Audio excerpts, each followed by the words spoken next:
It struck without warning and devastated one of the most vulnerable countries in the world. Are they alive? 3 alive. 3 alive. On News and Review today, a deadly earthquake devastates Haiti.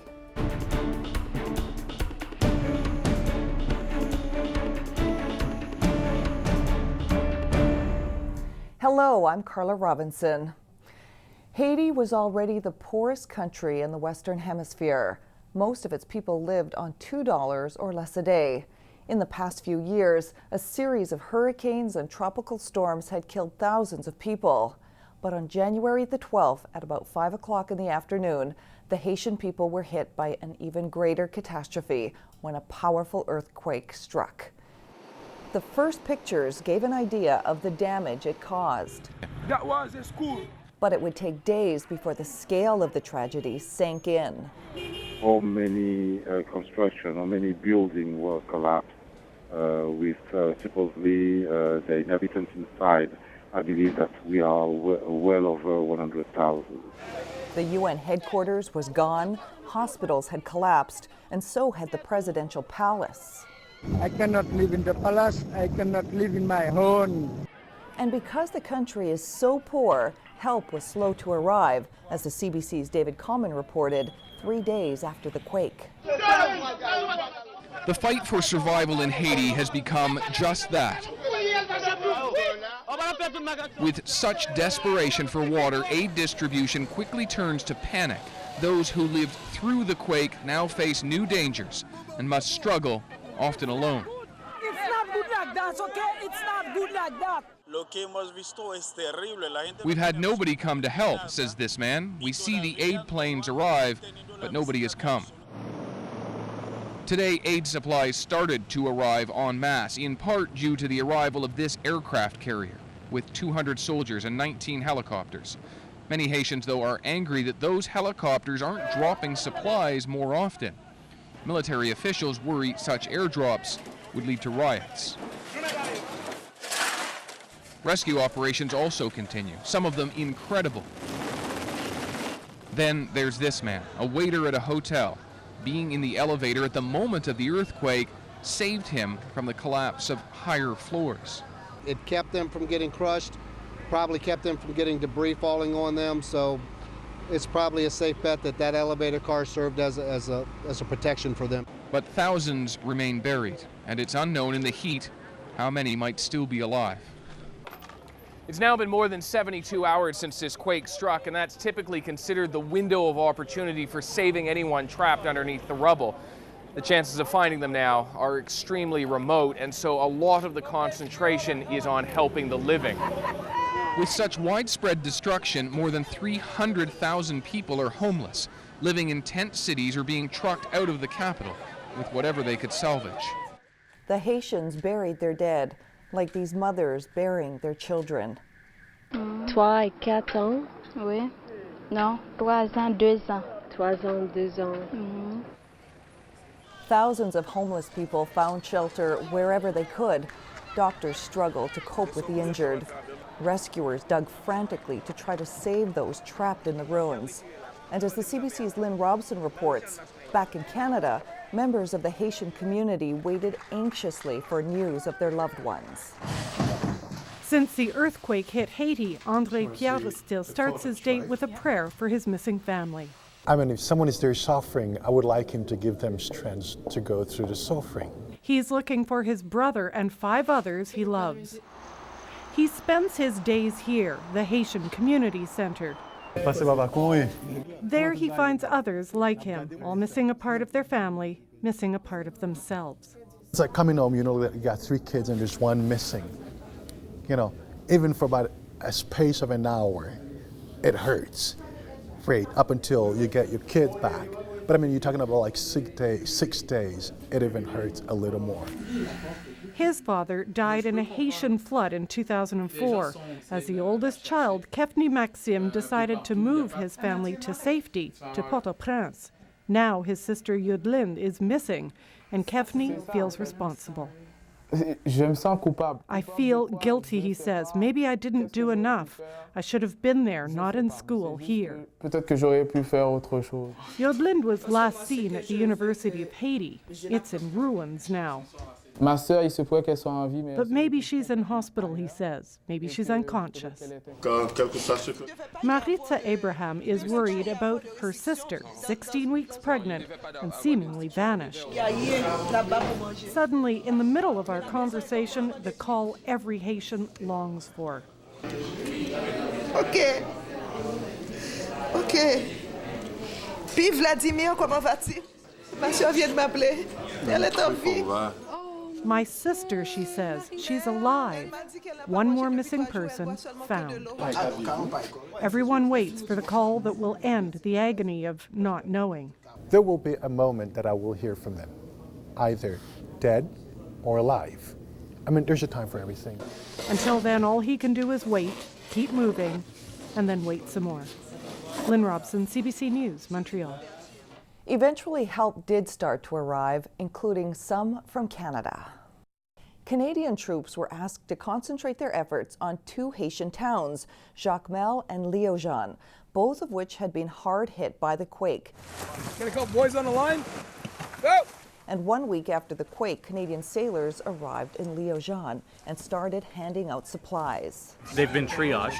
Treating the injured. We've got to hold the wound together so it'll heal by itself. It's unfortunate that we're here this long. It's 8 days old, right? So we can only do the little bit that we can do. And coming to terms with devastation. Because Léogane was close to the epicenter of the earthquake, virtually every structure was damaged or destroyed. But as bad as the situation was there, in Port-au-Prince, the situation was even worse, where, as the CBC's Paul Hunter reported, more than 400,000 homeless people were growing increasingly desperate. They've been at it since Wednesday, a handful of United Nations workers trying to clear the land for Haiti's newly homeless. Those who lost everything in the earthquake and ever since have had nowhere to go. There are lots of them. Work is underway, but there is a lot more work ahead to turn this into a city of 400,000 people. That's right, nearly 500,000 in tents. And officials want to start moving them here as early as next week. Where are they now? Back in Port-au-Prince, let's take a look. Where, ever since the quake, smaller tent cities like this one have been growing fast.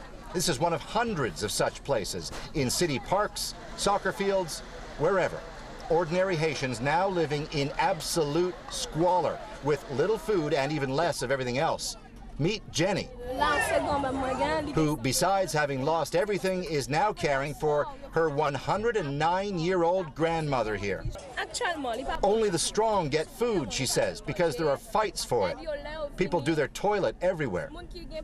She put her grandmother in the chair last night because worms from a dead body were crawling nearby. And as we speak, a fist fight breaks out behind us. It's madness. Every day is the same thing. Every day.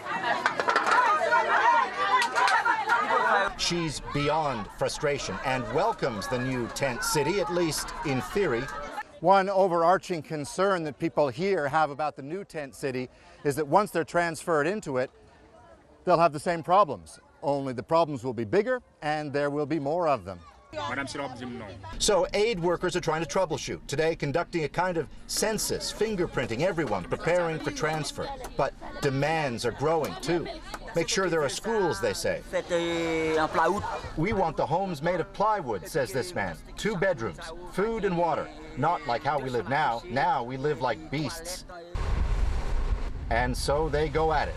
UN workers from Brazil, who also know, like everything else after the earthquake, what lies ahead almost defies belief. As the pictures of the terrible suffering traveled around the world, people everywhere were moved to help. Ordinary Canadians contributed millions of dollars to relief agencies, and so did their government. It is not an exaggeration to say that 10 years of hard work at least awaits the world in Haiti. In Montreal, Prime Minister Stephen Harper chaired a meeting of foreign leaders to try to come up with a long-term reconstruction plan.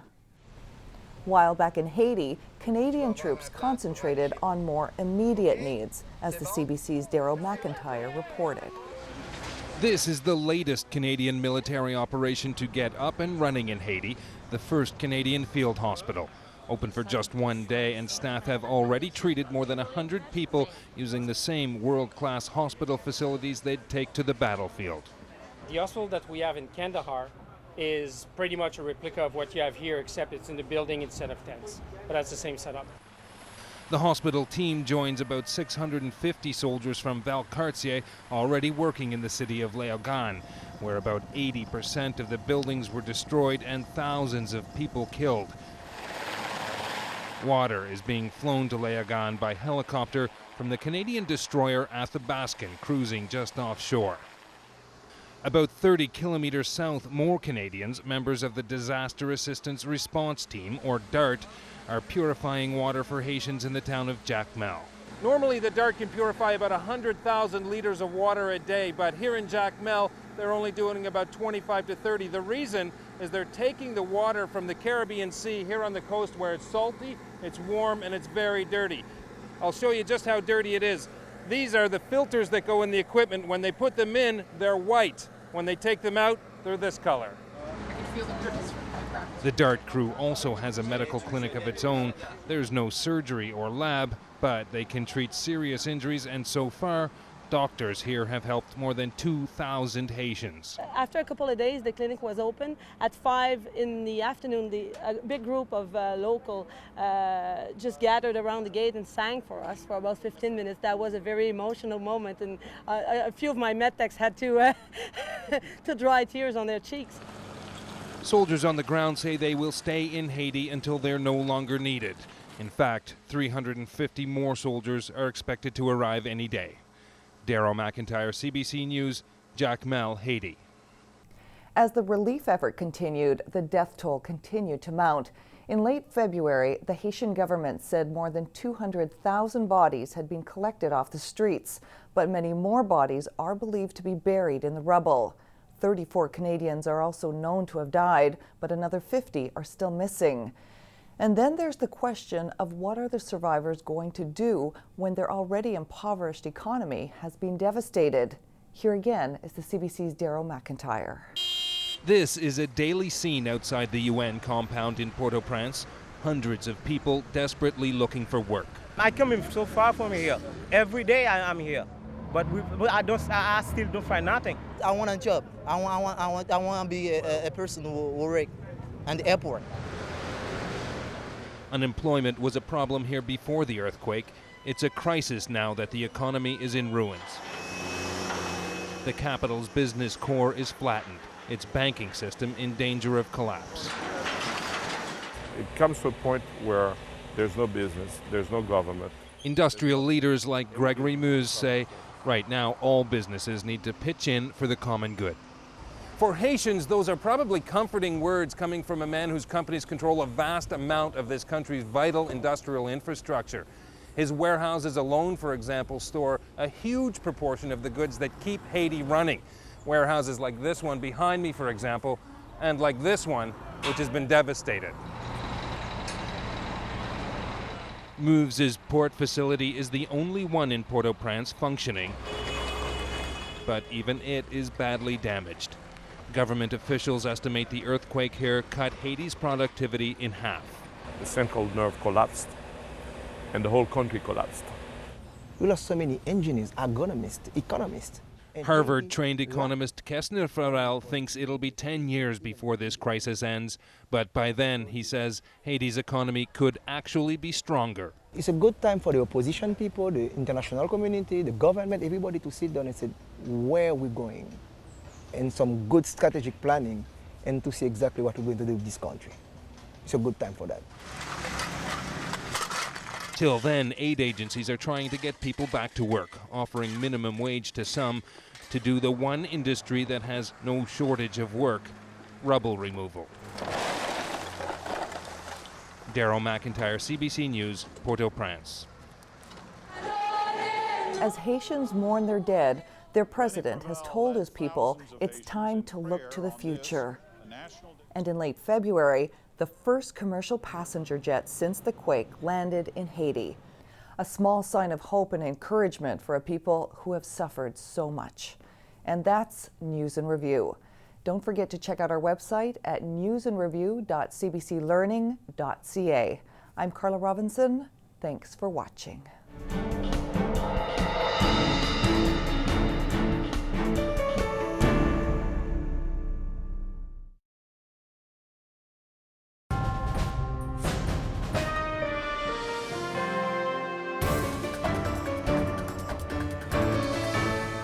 It's a lifestyle crisis that could become a health emergency. So they'll die sooner because of obesity. That's correct. On News in Review today, young adults and heart disease.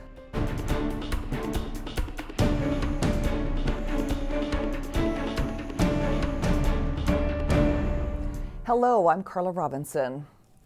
Over the years, the life expectancy of Canadians has been increasing. Statistics Canada says that on average, a baby born between 2005 and 2007 can expect